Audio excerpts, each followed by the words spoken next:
Oi, gente, bom dia, boa tarde, boa noite. Estamos aqui mais uma vez com a nossa estante viva, falando sobre uma estante que tem vida própria. Ela não é uma estante assombrada que fica largada às moscas sem que ninguém leia suas obras, e sim uma estante que ela está constantemente em movimento e suas obras estão sendo sempre lidas. Então a gente está terminando hoje o livro do Mário Sete, né? Esse que é um dos meus xodós. Não sei se eu consigo falar com tanta propriedade a respeito de outros livros como eu sei falar sobre esse, né?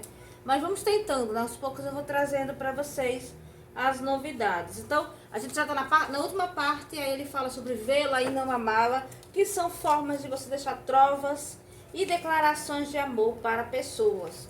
Ele conta uma coisa bem curiosa que eu acho, que é sobre a forma de você deixar um cartãozinho de visita numa salva de prata, ou seja, era uma bandeja de prata que era deixada na casa das moças ou dos rapazes, das pessoas em geral. E aí, quem gostasse daquela moça deixava um cartãozinho: espero que você me aceite. Aí, às vezes, eu tenho até uma foto de um cartãozinho desse, que é assim: dobre a parte superior se sim, e dobre a parte inferior se não.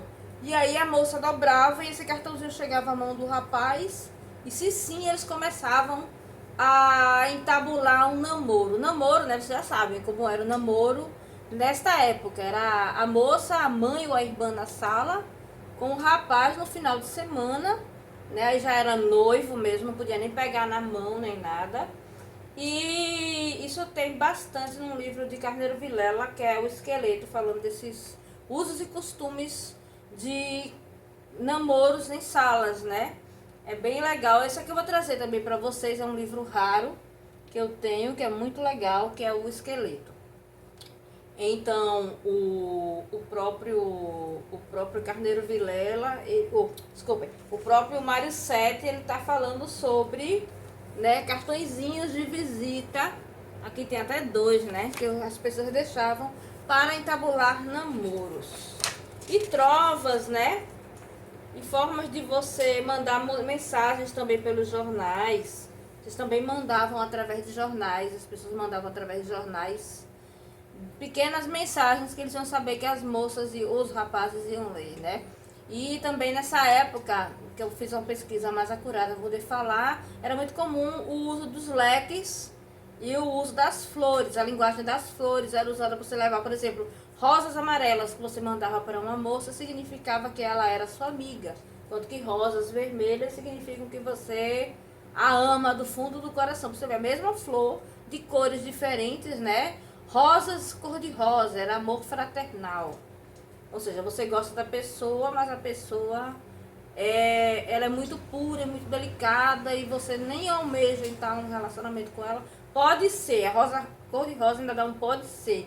A rosa vermelha é a declaração total do amor da pessoa, e a rosa amarela era um total, vá para lá embora, era um friend zone, digamos assim, bem absoluto. Então, gente, esse capítulo de Vê-la e Não Amá-la é sobre relacionamentos. É a coisa mais linda do mundo, que vai depois para tigres e cambrones. O que é tigres e cambrones? Tigres eram é porque assim, quando não havia água encanada, nem havia formas de você se desvencilhar de dejetos humanos, né? Xixi, cocô. Existiam os tigres e os cambrones. O cambrone foi a primeira forma de encanamento e de você, como chamavam, a privada, por assim dizer. E o tigre era onde os negros escravos, para variar, né, sempre pegavam os escravos para essas coisas horríveis.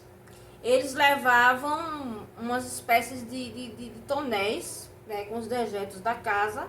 E por que chamavam tigres? Porque às vezes eles balançavam, eles tinham uma tampa, mas essa tampa não era fixa, às vezes balançava e saía um pouco, ficava aquelas, como se fossem as manchas do tigre, né? Você imagina do quê?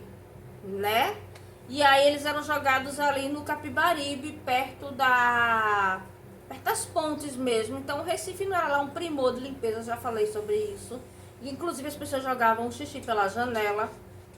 e jogavam nas ruas. Se tomasse cuidado com a pouca iluminação que tinha à noite, ou você tomava um banho de xixi, ou você corria o risco de pisar numa poça de xixi e sujar seu vestido, sujar sua calça, enfim, tudo, né? Então era isso que acontecia nessa época. E nesse capítulo ele fala com muita propriedade a respeito disso, desses barris chamados de tigres, né? E depois ele fala sobre as instalações sanitárias.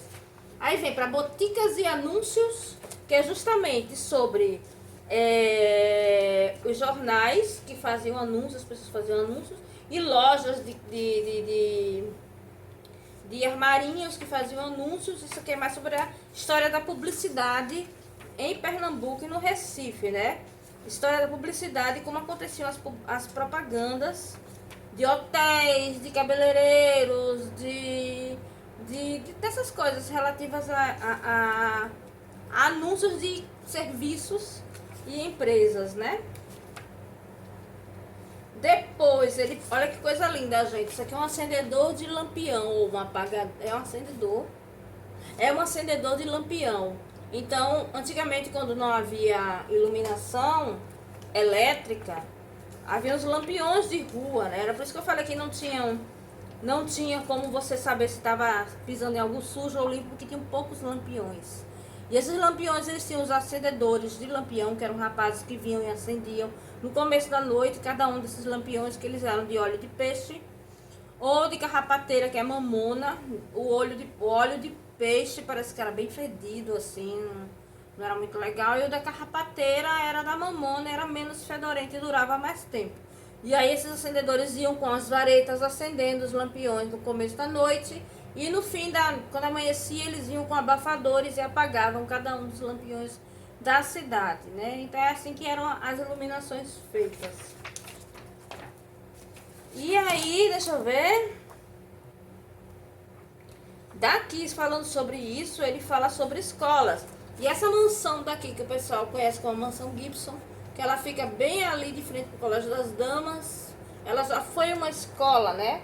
Era o internato do professor Manuel Alves Viana, na Ponte de Uchoa. Então ele vai falar justamente sobre escolas e palmatória, ajoelhar em milho, essas coisas, desculpem, maravilhosas que as pessoas faziam com as crianças. Inclusive aqui tá falando, agora meu olho caiu aqui na página, deixa eu ver o que é, falando sobre o Colégio Santa Margarida, que é o primeiro instituto para moças que foi fundado em 1930, se eu não me engano, deixa eu ver.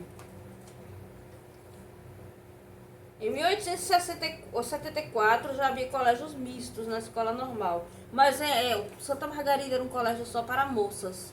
E assim, era um colégio só para senhoritas, né? Aqui ele fala sobre as escolas. Ele fala sobre poesiazinhas, versinhos. E um capítulo que eu acho maravilhoso, que ele fala sobre no balcão que vai para o pátio, que é justamente sobre tipos curiosos do Recife, né? Sobre as pessoas que viviam.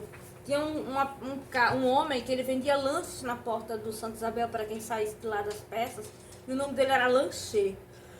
Eu achei bem interessante essa comparação, né? O nome dele ser Lancher e tudo. E as pessoas que vendiam ostra, né, na rua, ele fala muito sobre isso, né? O outro capítulo, assim, ele continua falando sobre pessoas que iam nas livrarias, letrados e livreiros, que eram as livrarias que vendiam livros importados e vendiam livros em francês ou em inglês, que não tinha tradução para o brasileiro, para o português falado no Brasil. Tinha alguns livros de Portugal, vendiam o Diário de Pernambuco nessas livrarias. E essas livrarias, elas traziam para o recifense, para o pernambucano, a cultura, né, mundial. E aí aqui acaba o livro, né, nessa parte. Tem as fontes bibliográficas que são maravilhosas. E ele ainda colocou um dicionário, um dicionário das palavras faladas na época. Então aqui tem, por exemplo, Cafife, persistente e falta de êxito. Série de contrariedades. Charamela, pequena charanga ou banda de música composta somente de instrumentos de metal, às vezes também de tambor. Carrapato, do óleo de carrapateira. Nota de semente de rícino ou carrapateira, planta também chamada de mamona, como eu falei. Dantismo, situação política dominante chefiada pelo general Dantas Barreto. Ou seja, ele traz um mini glossário de textos, de termos que eram usados no meado do século XIX e que você pode incorporar à sua obra. No caso, é muito interessante. Orelhas de burro, castigo aplicado antigamente aos colegiais rudes e relapsos que consistia em colocar na cabeça do aluno um capacete de papel com orelhas grandes no intuito de pô-lo em brios, ou seja, para deixar a pessoa envergonhada, né? Então, Arruar, ele é um livro que vale a pena você tentar adquirir, tentar achá-lo, mesmo que na estante virtual. Eu acredito que não está mais um preço absurdo. Como ele foi reeditado, caiu bastante. Eu já vi lá por 25, 30 reais atuais, né? E é bem barato para você ter uma obra desse porte que vai... Olha como ele é grossinho, como ele é legal, como ele é maravilhoso de se ler, como ele é divertido de ler. Você lê esse livro como você leria um livro de ficção, e na realidade você está lendo um pouco sobre o passado, né? Tem um livro de Mário Sete, que é Onde os Avós Passavam, tá até aqui, ó. Onde os Avós Passaram.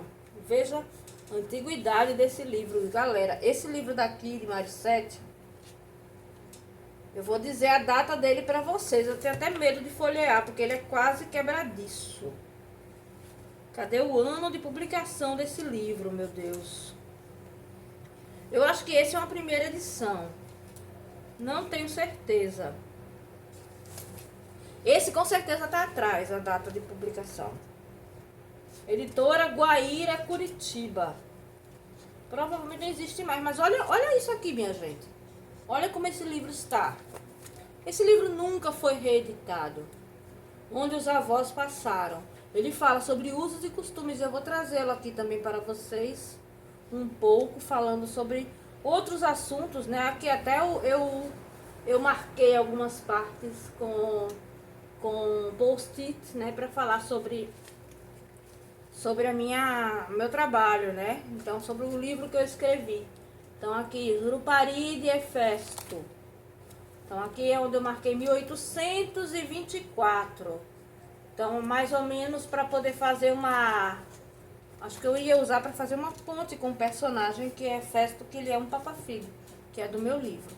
Então, eu espero que vocês tenham gostado desse vídeo, estejam gostando dessa série.